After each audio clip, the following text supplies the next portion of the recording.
দিনাজপুরের নবাবগঞ্জে বিশ্ব শিক্ষক দিবস উপলক্ষে বর্ণাঢ্য র্যালি আলোচনা সভা অনুষ্ঠিত হয়েছে। শিক্ষকতা পেশা মূলত প্রচেষ্টার দীপ্ত প্রতিপাদ্যকে সামনে রেখে আজ রবিবার সকালে উপজেলা প্রশাসন ও উপজেলা মাধ্যমিক ও প্রাথমিক শিক্ষা অফিসের উদ্যোগে এই কর্মসূচি পালন করা হয়। সকাল 11টায় উপজেলা গেটে একটি বর্ণাঢ্য র্যালি বের হয়। র্যালিটি উপজেলার প্রধান সড়ক প্রদক্ষিণ শেষে পাইলট উচ্চ বিদ্যালয় গেটে এসে শেষ হয়। এতে সরকারি বেসরকারি শিক্ষা প্রতিষ্ঠানের প্রধান ও সহকারী শিক্ষকরা অংশগ্রহণ করেন।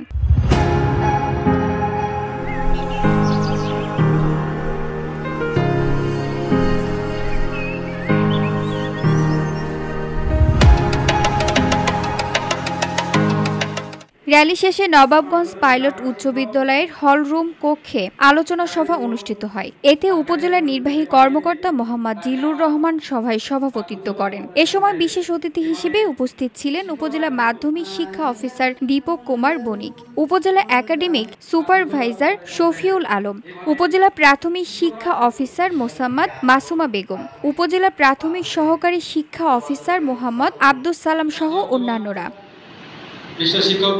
সভায় বক্তারা বলেন, শিক্ষকগণ শুধু শিক্ষকই নয়, তিনি দেশ গড়ার কারিগর এবং দেশ গঠনের কারিগর। তাদের যথাযথ মর্যাদা ও সম্মান নিশ্চিত না করলে শিক্ষার মান উন্নয়ন সম্ভব নয়। বর্তমান প্রজন্মকে দেশপ্রেম ও নৈতিকতার গড়ে তুলতে শিক্ষকদের ভূমিকা অনস্বীকার্য।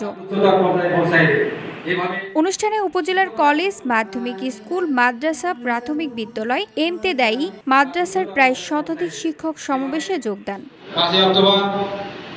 ভিওটি বাংলা নিউজ ডেস্ক। আমরা সবাই শিক্ষক।